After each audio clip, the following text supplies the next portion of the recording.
काल तुम्ही जरी म्हटले मला बोलू दिलं, आम्ही सुद्धा आपले सभागृहाचे नेते शिंदे साहेब होते, यांचं पूर्ण शांततेत आम्ही पूर्ण ऐकलेलं आहे.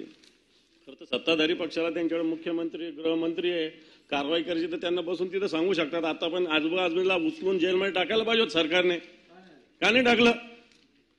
ते सरकार करत नाही. एकीकडे कारवाई झाली पाहिजे, हे झालं पाहिजे, गोड गोड आणि गोल गोल बोलतात.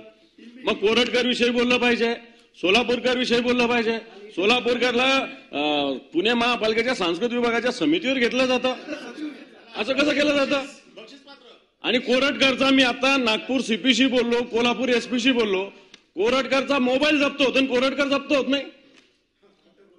कोरटकरला पकडला जात नाही, कोरटकरचा मोबाईल जप्त झाला. असं आता मी 15 मिनिटापूर्वी नागपूर सीपीशी बोललो, मोबाईल जप्त होतो कोरटकरांचा आणि कोरटकर सापडत नाही. कोणते प्रकार आहे? मग सरकार जर बोलतं तर तसं करून दाखवावं सरकारने. आमची भूमिका हीच आहे, म्हणून 289 आम्ही त्याच्यावर मांडलेला आहे.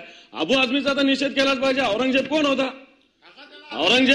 त्याच्याविषयी जर अबू आझमी बोलत असेल तर त्याच्यावर कारवाई झाली पाहिजे. अबू आझमीवर कारवाई झाली पाहिजे.